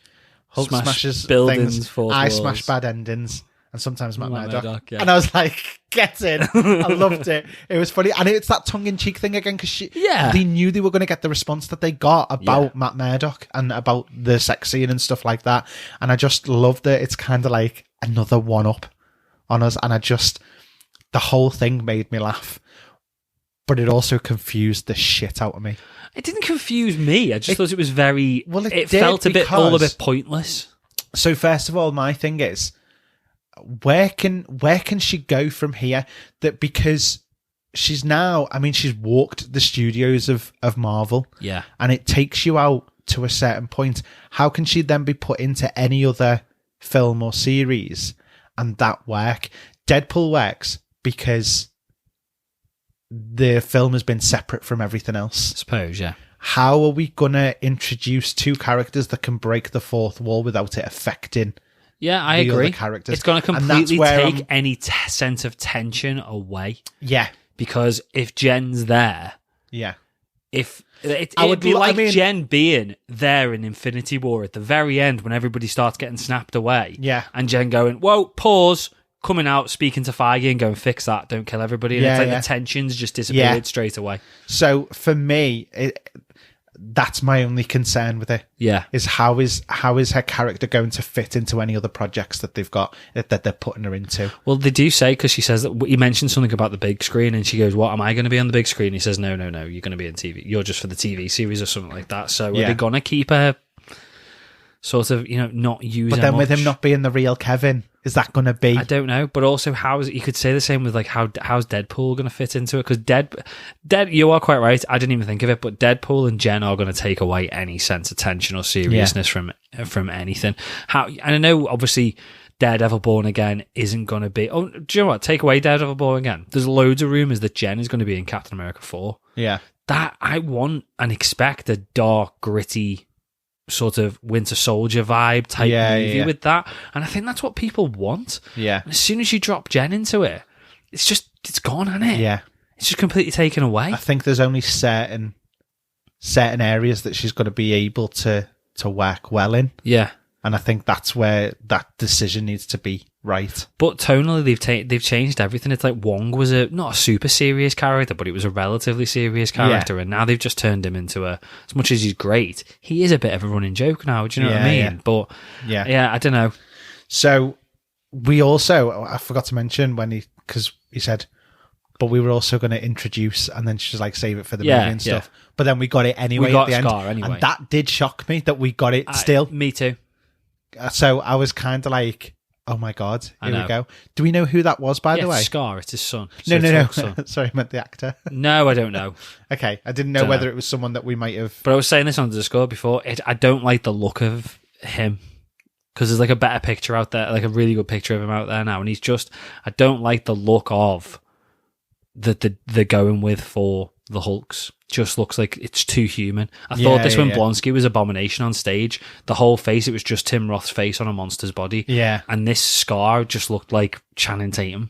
Green, basically. Yeah. I don't like the way that they're necessarily going with it. No. But it's like they're making certain elements more realistic, but not the right ones. It's like they've just made him look like a big green human. Yeah. Whereas they should be turning him into like a big caricature monster type thing, and they're not doing that. But again, I don't even know where the story's then going to go. No, with World War Hulk from there. No, me either. I mean, I enjoyed it when I was watching it. I really enjoyed it all the way through. But the more I am thinking about it, the more I'm now coming up with problems with it. Firstly, I feel like we've kind of, and as much as we got a lot of character development for Jen, like it was just said, it feels like the rest of the story was all a bit of a waste. Yeah. Apart from the character development part of Jen. So I mean, there's certain bits. So, let's just finish off the ending first. So Okay, we had the family barbecue at the end, didn't we? We did. We had Daredevil drop in first of all. Yeah. In daytime, full suit in daylight was weird. It was weird. But and good. where did he land from? And that's the Because point. there was They no just dropped building him in. anywhere. She just wanted him there, so they just dropped him out So of they the literally sky. just dropped him in. Okay, right, I'm with you now. And then Pug's realisation that she's banged Daredevil was very funny. Yeah. Really enjoyed that. And then everything just got tied up very quickly, so she no longer had to wear the inhibitor because the charges were dropped. Yeah. We then got that she was taking Todd to court. Yeah. And then Blonsky's gone to prison. Blonsky's gone for back to 10 prison years. for 10 years. Yeah. Except he's not. Well, so it's basically just tied up all the loose ends. Yeah. We actually don't know what happened to Titania. No idea. She was still on her phone the last time we saw her. Yeah. Trying to Essentially. take photos of Bruce. No, I think Todd, so. somebody. Like that. And then we went to the family barbecue, Yeah. and the interrogation of the family on Matt Murdock was funny as fuck. I quite like that, to be It fair. it was very true to family nature. Yeah. And then obviously Bruce then drops in and says, "Need to introduce you to This is my someone. son, yeah. This is my son Scar." And we were just. It was very quick though. It was all like It was thrown at the just end. in. It was still a short Passing. episode. It was still a 35 Yeah, minute yeah, episode. yeah. There was a lot to get into that. Yeah. So it was quite shocking. We didn't get Manbull. I was didn't kind of get Manbull hoping because we again. went back to the retreat, we may have gotten them. We may as well have just dropped them all in there. I mean, we know. got to mention a Saracen. Well, the fact that we got everyone else, and then I was like, well, where's Wong? Because we'd had everybody Yeah. else. But then in the very last got him in the moments, we got him in the post-credits, and he goes back to get an Abomination out of the cell. that which he's is in. how all this shit started. So for me, for me, this entire story, Pointless. they're back where they began. yeah. So if this story hadn't happened, they'd have still been in that situation. Yes, exactly. So when people are saying that it feels like nothing technically happened, I get it, because some people are back in the same position that they were in before. I do. We've now got She-Hulk. Yeah. That is now a thing. Yeah. They've introduced Scar. I don't so we've like that now got a introduction of thing. Scar, though. No, I don't like the I introduction feel like it of should have Scar. been a battle. It's been totally a throwaway. It has. And I it mean, is I don't know a massive amount of history about Scar. No. But if I had to guess of a decent way I'd have of doing enjoyed it, the story of him finding out. Yeah, and and him, not just being, hating his dad and then getting to know. I know Yeah. it sounds cheesy, but you'd have them as adversaries to start off with at least, wouldn't you? Yeah. Do you know what I mean? And Yeah, then yeah. maybe, and sort of. And it'd have been an cult excuse to see questioning. Jeff Goldblum one more time. I just feel like it could have been done a lot more. And Yeah. I know we've complained about Marvel maybe dragging things out and stuff like that, but there's a lot more to that story. Yeah. And then we've just had him roll up and it's like, hey guys, this is my son, to the family barbecue. And it was good because it shocked me. Yeah. And it kind of did what they'd just taken the piss out of themselves for didn't doing. seem like surprised or anything. No, Like, it just all felt a bit. As in Scar, like he's gone to another planet, Yeah. which probably is for the first time, and he's just rolled up and to a he's barbecue. just like, hello. Oh, yeah. Yeah, I know what you mean. There's no like wonder and amazement on either side. No. So I was a bit like, it was a bit throwaway. But was it throwaway because they were trolling, because they were doing the whole thing before? I know, but how are we then going to backtrack on that? I don't know.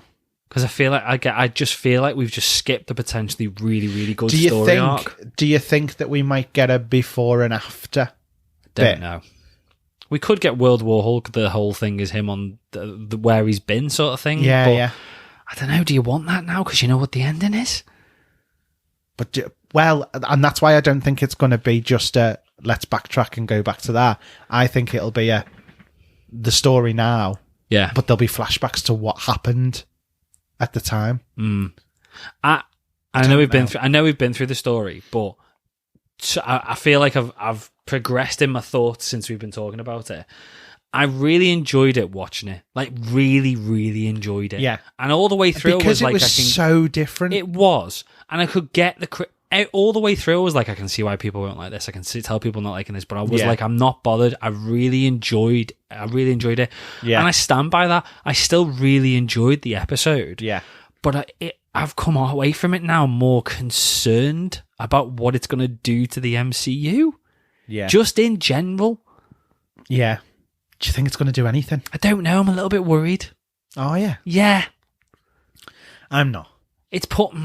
Don't know. I'm not worried. I don't want to go as far as saying it's put me off a little bit, but I like the tone of this. Yeah. But I feel like now all they can now do is trickle the tone of this into the MCU. I feel like it has to. Yeah. And again, like, for example, like, I couldn't see her in a Black Panther movie. No. But I could see her in Spider-Man. I could see Spider-Man sitting there and seeing that she just turns away and starts talking to nothing. And he's like, who are you talking to? On? Yeah, no. Excuse me, Mrs. Green Lady? I can't wait for the interaction I mean? between her and Deadpool. I'm yeah, really I can't. Looking forward to that. That'll be really good. But I don't know. I don't like where the MCU's going. I'm really sorry. I just don't. I'm just not on board. I'm enjoying it for what it is. I think at I'm the not minute, entirely on board with it. I think at the minute they're very aware that we've now had 15 years of same. But it's not the same. No, but it is. It's been the same type of setup each time. Like, and she made, like, you know, there's been jokes about it. There's like daddy issues in a lot of them. There's, you know, like there's always that outsider feel, and then someone comes in and it's a repeat of super soldier serums and blood being taken, and it's always the same thing, and it's regurgitated. Whereas they're now taking more risks because they've got a devoted fan base. They're taking more risks because they can get away with a little bit more than they could have done 10 years ago. And I think that's what's happening. But it's making me miss old MCU. Which is why I think that if they do go back to it, it's going to be warmly welcomed. Yeah, and I think that might be. I said this at the start. It's a very dangerous game. It is a very dangerous game to play, but they were going to need to do something soon. I know, because I know people who are getting bored because it's been the same old thing each time. I don't think I'm getting bored. I'm just getting less happy with the way that they're going. In my opinion, what they should have done was probably the complete opposite of what they have done. I'll be really honest. They should phase the Infinity Saga. It's 3 phases over what, 12 years? Yeah. 12, 13 years, something like that. It was a slow build up. Yeah. And it was the end of phase 1 before we even understood that Thanos was even a player in the game. Do you know what I mean? Yeah. It was 4 years. So it wasn't that long, but it was still 4 years before we even just understood where it was going. Yeah. In my opinion, what they should have done for the next saga, the next sort of set of 3, was to, introduce more characters, but just move the story along quicker to show and show us very, very quickly that there's a bigger threat than Thanos. Something along the lines of Galactus or something like that. Even Kang, fine, run with that. I get that.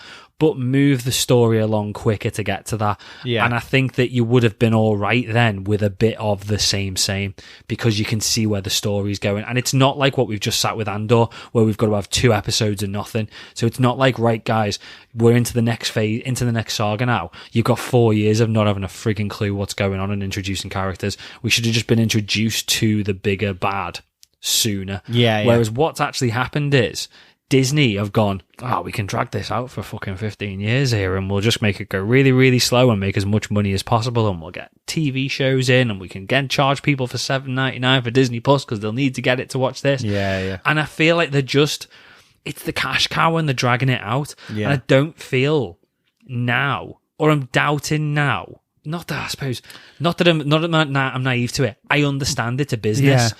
But I'm seeing all the decisions, the creative decisions, as money-making decisions now, rather than for the story. Yeah. I mean, the only thing I'll say to that is, obviously, there's been interviews with Kevin before, and he has said that this stage has been about, introducing new people, but coming to terms with the events that took place in Endgame. It's a lot of the characters kind of moving on from that and getting to the next place. I know. And I mean, I get what you're saying, because you don't necessarily need to do that. I agree. I get that. You get that part. No, I get that. I completely get that. Yeah. But it's been a long time. And I know we know where it's going now, but I don't like this. I'm not completely sold on this tone. Yeah. And I think, and it's not just me, because a lot of people are getting fed up now. Yeah. And a lot of people don't like this. And I understand it's something a bit different. But yeah, I'm enjoying it. I am enjoying it for what it is, but it's not what it's. And I think She-Hulk is a perfect example of this. If you sit back and just enjoy it for what it is, like this episode, enjoy it for what it is, then it's fun. I enjoyed it. I genuinely enjoyed every minute of it. I just don't like where it's taking the MCU in general. So if we actually look at this kind of categorically, where we're finding the backlash pretty much is in all the TV series. No, I disagree. I think Thor: Love and Thunder wasn't the tone or the way that the MCU has been. But then for what it was, I enjoyed it. I loved Thor: Love and Thunder. I didn't on the first viewing, but the more I watch it, for that as a movie, I enjoyed it. It was a bit stupid, but it was just a ton of fun. It really was. But as an MCU story, it just wasn't there. Didn't progress the MCU in any way. It did things with characters that I don't like what it did with the characters, because I'm wondering then what it's going to do for the MCU going forward. But then I think that pretty much tied up Thor's story. Yeah, but I think Thor's going to be back. Thor is going to be back. We know Thor's coming back. How do we know? Didn't it say Thor will return at the end of the credits? Oh, yeah, it did, yeah. Yeah. I mean, again, it was kind of like his wrap up from everything else that's gone on in a way, and then him getting the family that he'd kind of wanted but not ever. No, I get it had. As a story. So no, I know what you're saying. I also I think people take away from the comedy because you remember the laughs that you had, but it was very dark with gore. I know it was. I know, but it was all a little bit silly, and none of it really mattered. Yeah, I mean, Apart from the fact, and I know Jane died. I get that, and I know Gore died. Spoilers, and I know obviously it's put Thor on a different path. Yeah, but in general, for phase whatever we're in, whatever saga we're in, the Kang saga, it did nothing. No, it didn't. But are we in the Kang saga yet, though? Because I don't feel like we are. We need to hurry up and get to it then. But I think that's like, is Wakanda the first film of the next phase? I don't know. Wakanda Forever. I think Thor was the end of the last phase, wasn't it? Yeah. So I think this is going to be the turning point now. Maybe.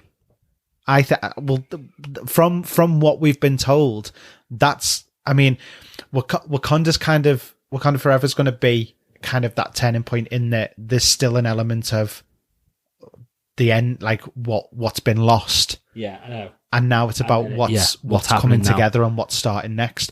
So I think that's going to be the turning point. I think Wakanda it's probably a good place to sort of wrap it up, but I think Wakanda Forever needs to be the turning point. Yeah. I think if they do to Wakanda Forever what they did to Thor: Love and Thunder, I think they're going to lose a lot of people.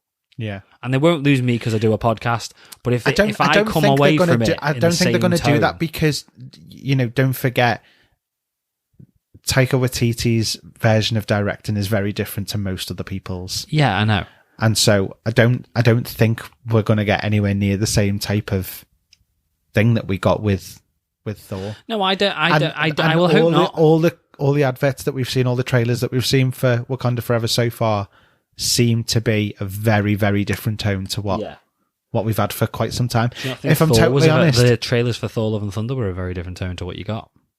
Not tone, but it just didn't come across. It was a lot more silly than it was advertised as. It was sillier than it was advertised, but I think it was advertised silly. Maybe not as silly, but silly. Whereas for Wakanda Forever, there's just that. Because of Chadwick Boseman, I don't think it's going to be. No. It needs to be amazing. This. I think it will be. I hope it is. I really do. If I'm totally honest, it's given me, at the minute, it's giving me the end of Endgame and beginning of Far From Home. Yeah, the whole Tony loss thing. I think that's where we're going to sit with Wakanda Forever. Yeah. I'm actually really excited to see it. I'm genuinely really, really excited. So yeah, we may be kind of in a time of uncertainty with Marvel, but it's not stopping my excitement for what's coming. No, I'm not. It's not stopping mine yet, but it's waning. It is genuinely, yeah. But I think Wakanda Forever will be the big tell.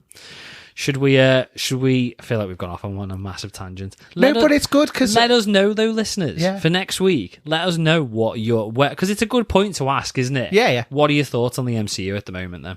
Yeah.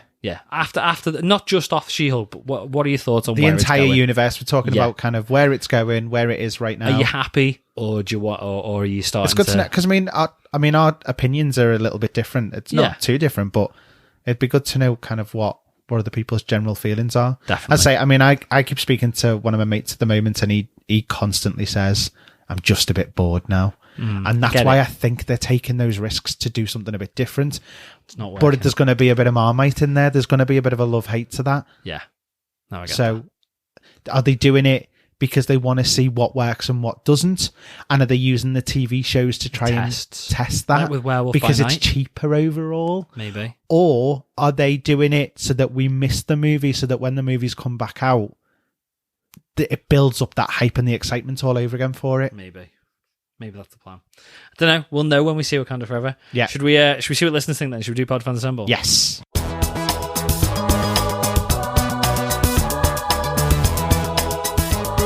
Pod Fans Assemble. So we asked what you thought of Andor. 93% loved it. That's mega. That is big. That's we've never had that much of a high percentage for loved it ever. For anything? No, never anything. Especially not a Star Wars show. 7% said it was okay. Yeah. So we had zero hate. Zero hate. I get that completely. I'm in the loved it section. I do. I'm between okay and loved it. It was solidly good. I always get more critical when we have a sit talk it through and break it down. But yeah, I did really enjoy it. Catgirl Starling said, Andor is slowly becoming one of my favourite Star Wars properties. It's more mature and knows that its audience doesn't need everything explained to them. We do. Clearly doesn't know nothing. She said, they said all those visuals when the rebels go through the eye are perfect. Yeah, they were really good. DCP said, excellent special effects. The view that the pilot trooper had while trying to adjust his target lock was beautiful. It did look so good. It did look really good, to be fair. Really good. Kenneth said, well, I bloody thought that was a marvellous hour of TV. Great characters in peril throughout. It also gave us more on how the Empire functions and how it's not even trying to protect itself because it thinks it's never going to be threatened. And then by the end, the intelligence division is like, oh crap, get me solutions by midnight. The fist-pumping laugh that Skarsgård gives at the end was wonderfully maniacal. 9 out of 10. Exactly, it's the birth of it. It's the birth of the rebellion. Will said, I loved it. Finally, after 2 episodes, we now get the big moment. However, I am concerned for the next 2 weeks as they'll just introduce more characters and potentially kill them off again. Yeah. I'm struggling to see the larger picture and if there's an overarching plot. Me too. He then said, unless these are just small stories from Cassian's time pre-Rogue One. Obviously, there's still him and his sister, but we haven't heard about that since episode 2. I think Andor would be better watched in batches of 3 or binged in a weekend. Still love it, though. Peak Star Wars. Once again, it's just not what we were sold. It's good, but it's not what we were told. Like a week before it came out, it's one long movie. It's not. It's not. No. It's like anthology. Yeah. I know it's linked, but it is. It's like, here's a story, here's another story. It could have been set. I mean, it couldn't because he was literally got off the ship onto the next one. But do you know what I mean? Yeah. It could be. You could have broken that up and it could have been 6 months later. I kind of want to see Cassian rapping now. Well, here's a story all about how my life got flipped turned upside down. They need to do that. Somebody pay Diego Luna to do that. When Harry Met Movies said really enjoyed it, probably best one so far, but could predict the deaths. Yeah. Everybody died. Well, there's no one Spoilers. left by the end. Bhaskar said, this is how you build tension, then absolutely break that door delivering it. What an episode. Agree. Ross Kiernan said it was really, really good. Star Wars at its finest. I completely agree with that. I think it's one of the best. It's definitely the best Star Wars show. I enjoy this more than I enjoy. I mean, completely different to Mando, but I enjoy this more. Do you? Yeah, I do. I think it's because really it's. enjoy Mando. I do. I mean, I really like Mando. I think it's a big shout to be saying I enjoy it more, but I do enjoy this more. I think it's because it's more grown up. Yeah. I mean, Hello said, epic episode, a nice slow burn to a gripping, eye-catching climax. Didn't see the skiing twist coming, but it fit as every heist film has just such a ploy. Cassian shooting him was the shocker. It was a shock when he shot him. I wasn't expecting it to just be that quick and ruthless. No. But shows he's now on that ruthless path we first saw in Rogue One. Was no surprise Nemec died, but intrigued now to see how his manifesto shapes Cassian and the newly minted rebellion. Yeah, exactly. That's what I said. Tie-dye guy said, really brought back the edge of your seat, the feel of Rogue One. I can't wait to see where this takes us. Still a lot to answer. Loads. We then went on to She-Hulk. Okay. So we asked what you thought and put it in the poll. 57% loved it. That's less than I thought it'd be. 31% said it was okay. Yeah. And we still got 12% of hate. I still don't get the hate. I get people not loving it. I really do. But I don't get the hate for it.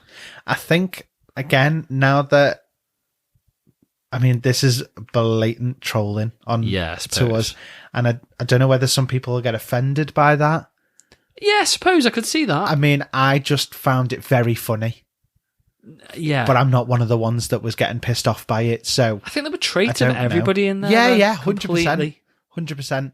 But yeah, I know... I'm surprised they didn't have somebody podcasting. Genuinely, somebody, somebody just... Them watching somebody... Even the creative team watching a podcast and going, look at these dickheads, this is exactly what we're trying to do. Do you know what I mean? Something like that. Or a YouTuber. Do you know what I mean? I get you.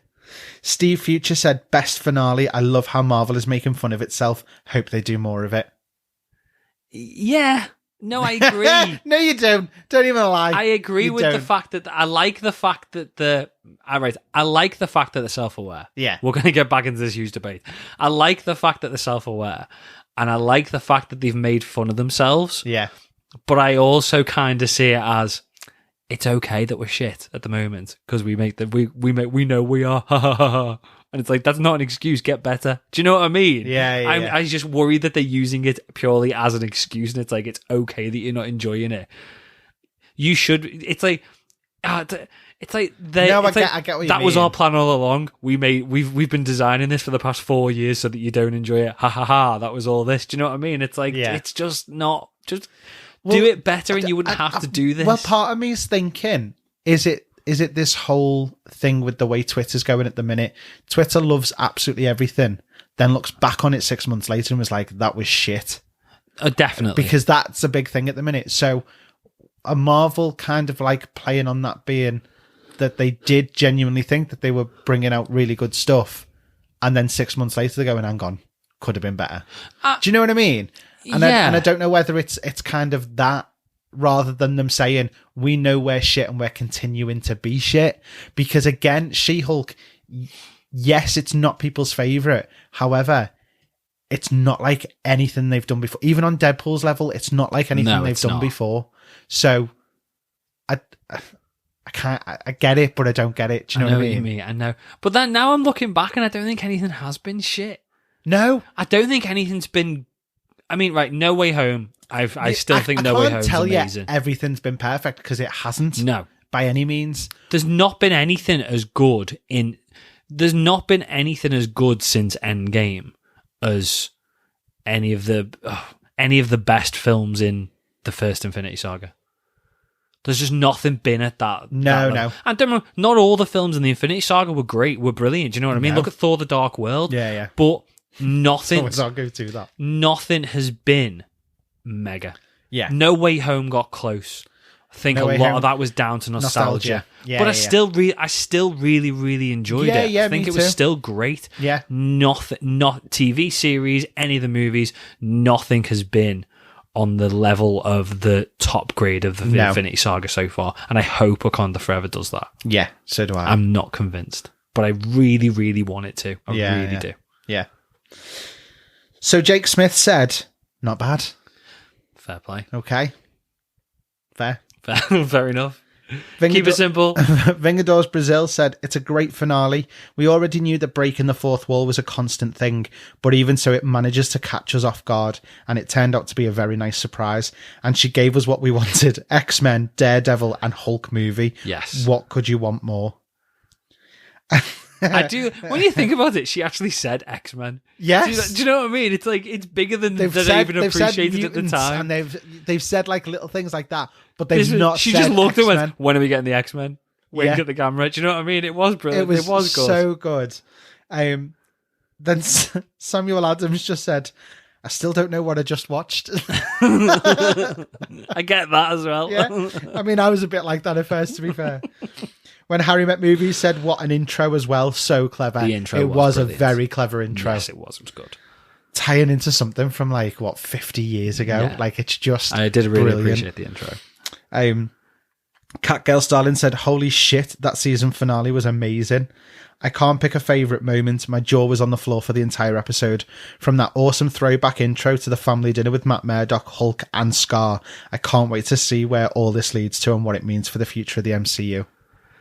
Oh, yeah, I agree with most of that. I agree. Right, I did. Yours is more trepidation I than really actual I excitement. really enjoyed it for what it was. Yeah. I'm just starting to get a bit concerned. I'll be really honest. Yeah. Jerowyn said, loved the opening, a great tribute to the 80s show. The way it ended was different. She goes talking to Kevin about her show's ending, and they have slipped sometimes about season 2, so I think that there will be a season 2. Yeah. The big bad was disappointing with Todd being Hulk King. However, they did kind of erase that. I know, but that's not an excuse. I know, but it was funny. It was, but because she went, nah, shit, don't do that. I know, but it's not. I don't know. I just don't like it. Very dangerous precedent. Because he then said that was not the big bad I hoped for. It wasn't the one any of us hoped for, including Jen, apparently. Yeah. Daredevil comes in too late. Was it funny, or was it only so Jen can smash Daredevil? And it was only so she could smash Daredevil. Yeah, completely. And it was nice to see Matt at the dinner table and Hulk as a son. What was that? They dropped that for 2 seconds. Yeah, they did. Yeah. Again, I don't like it. I'm not going to repeat myself because we've been on it for half an hour, but yeah, I don't. But they just keep doing it. They've done it with Kang. When he popped up, I was like, oh my God, brilliant. We've got Scar. And then I'm like, great. We've got Scar now through nothing. Yeah, and this is, so we've had Kang dropped and then nothing happened since. We've then had Hercules drop. We know we're getting more Kang. Yeah. We know we're getting. We know we're very likely to get more with everybody. But it's just the fact that they're dropping, and then that's it. That's all we get of it, and then it's gone for God knows how long. It could be up to 3 or 4 years before we see them. I know, because look at the schedule. There's only one untitled movie. I don't want a World War Hulk movie or Hulk movie with this Bruce Banner and Jen and that Scar. I don't think it'll be this Bruce Banner. I don't want it. Don't want it. I was more 6 months ago. Nick, do you want a Hulk movie? Yes, an MCU Hulk movie. Yeah, I know the last one was MCU, but you know what? Yeah, just a new Hulk movie with Bruce Banner. Yeah, amazing. Now I'm like, kind of hope it's not World War Hulk. I would love it if they found a chemical to make any Hulk go uncontrollably savage. Yeah, I don't know why. I know, but it'd be good to have that so that you can have the savage Hulks back. You could, even if it was just for the one film. They could fix this. I can't believe I'm talking about Marvel and to fix things. It's like DC. They could fix this though. They could very much. They need to just somehow get it to the point where we go a bit dark, and Bruce has to make the decision to lose what he's got with Smart Hulk. Yeah. It's like, look, the only thing powerful enough is going to be Hulk, and I've got to sacrifice my sanity and my control over my body. We talked about it before, the separating, I'd be kind of okay with that. Yeah. I'd rather not. Yeah. But I'd rather it just, he has to go back to that Hulk. Yeah. But you could do a really good story around that. Yeah. Just not convinced. Richard Usi said, very busy finale, perhaps not 100% successful, but there was lots still to like. I was especially pleased with Emil Blonsky's character arc from start to finish. I liked Blonsky's character arc. I mean, I know it ended up in the exact same place. Back in a cell being broken No, up by I know, one. but that's one thing I'm okay with. I know that's going down the silly route, but I'm okay with Abomination being good. Yeah. I'm on board with that. And him being sort of like, working with Wong, I'm good with that. Yeah. He then went on to say, She-Hulk will always have a place in my rewatches. Yeah, I wouldn't mind watching this all through, all as one. All in one binging go. it in a night or something. Sleepy Dad said, I applaud Marvel Studios for addressing the issue with toxic fans. It is depressing that they could predict it so accurately. Brilliant way to end the series and tackle the Marvel stereotypes while also throwing in some tasty hints for the future. Season 2 surely will happen. Am I a toxic fan? I think you're starting to be, yeah. Shut up, no, I'm not. Am I taking it too seriously? Sometimes.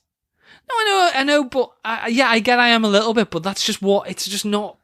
I know it's superhero movies and stuff like that, but it's not what they've all got us into MCU through a certain way, and now they've changed what they're giving us. Yeah, that's it basically. I know, and people okay struggle with with change. It's not that I struggle with change. No, I'm not talking about you sold. in particular. I'm just saying. No, I know people struggle with change, but it's not. It's like selling something to somebody on in one way, and then you go in. Actually, this is what we're going to give you now. But then you're here. Strip it back to its bare basics all the way through this. Jenna's told us exactly what to expect. I know all the time. Do you think the fact though that Marvel haven't got any competition now is a bad thing? And I know they didn't have competition at the time. Particularly. No, I know they didn't, but it's like Marvel weren't just the behemoth who could just release anything and it would make billions. Marvel had to work, and now Marvel are at the point where they don't have to. So you just think they've got a bit complacent? Yeah. I do genuinely think that there is a plan. And I think, but I think they're going the longest way round to it to make as much money as possible now, and they're not worried about people giving up because they've got such a fan base. It's not like as much as there were bad movies like Thor: The Dark World and stuff like that. I think they thought every single movie they were making was brilliant. Yeah, every movie they made was with the intention of making the best possible movie, and now I feel like it's like it doesn't matter. He's hit the nail on the head. Some are better than others, like Kevin said. It's like they're not bothered if they make a dud because it doesn't really matter because people will stick with it anyway. I think the intention is there to make a good movie, but there's not as much of a concern if they don't. Yeah. But then do you think they've said that because they're making a joke against the fact that that's what people are saying? Yeah, potentially, yeah. Do you know what I mean? Rather than that being the genuine, they're actually putting all their cards on the table and going, if we make a fuck up one, we make a fuck up one. Yeah, I suppose. I think it's like they're saying what the people are thinking because it's like, because obviously we're not working our asses off constantly to get I things get put that. together or something. Can I just say, let's not drag me into the I hate females comp.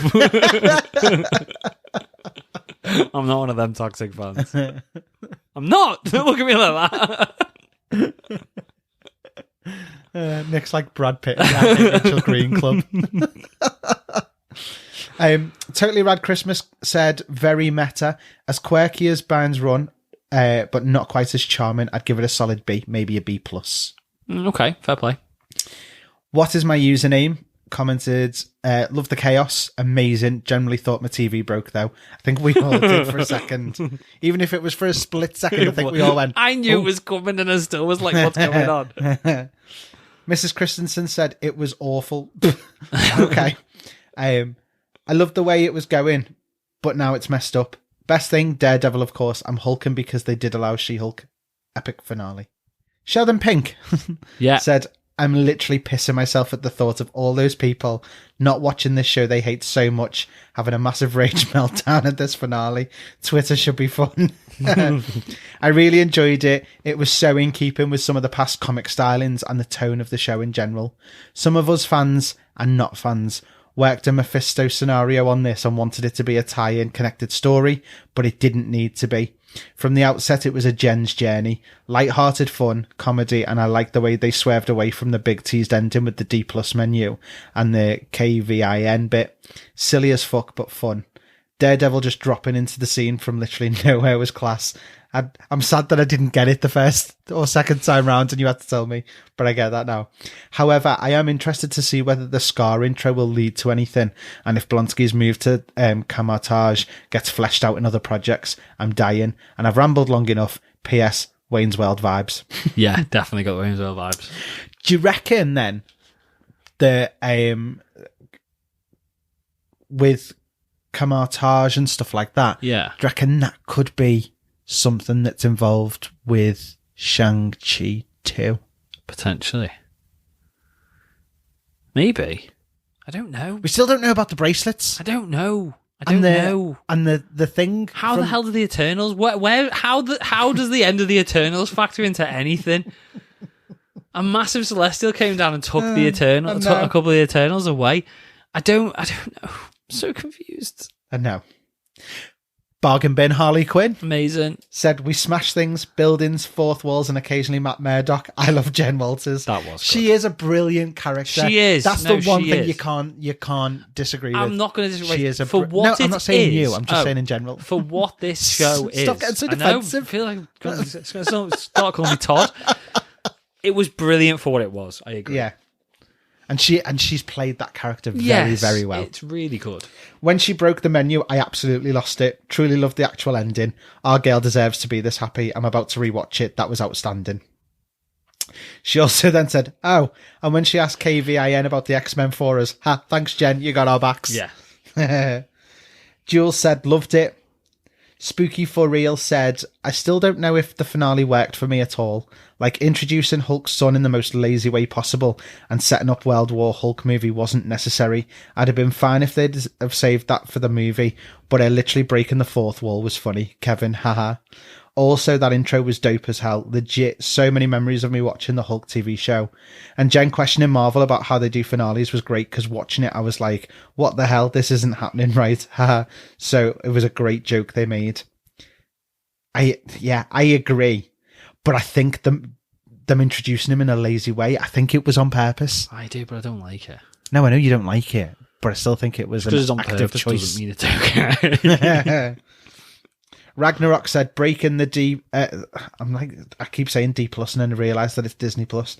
Breaking the Disney Plus menu was amazing, to be honest, but it was kind of underwhelming when the show barely had a plot through the season, and when the finale was just about throwing away what little plot threads we had. No blood, no abomination. Scar just showed up like a new puppy. 6 out of 10 for the season. That's quite a generous number considering the criticism. Yeah.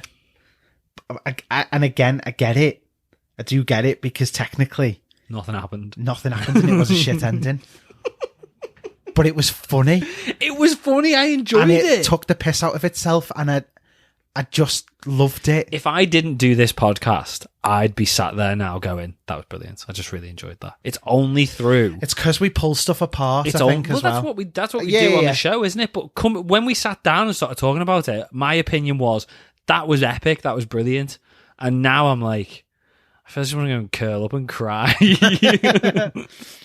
Chuck Fisher said, well, it trolled all the haters, trolled the MCU, trolled Kevin Feige rhymes with beige, and trolled Disney. I give it a 6.8 out of 10. Did he really write Kevin Feige rhymes with beige? No. I was God's sake, I just said it. That's travelled.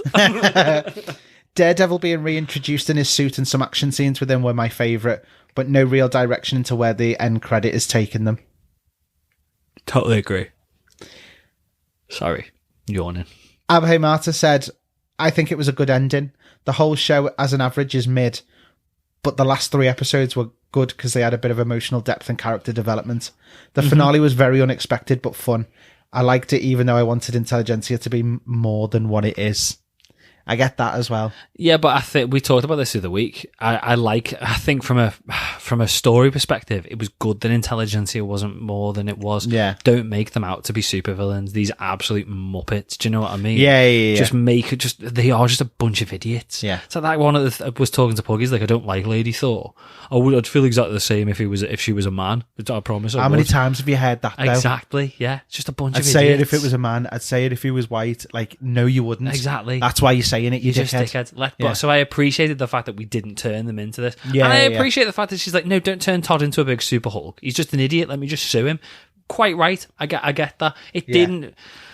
Yeah, I mean, yeah. The more when you think about it a bit more, yeah, it does. I think it's just. Yeah, I'm just gonna stop.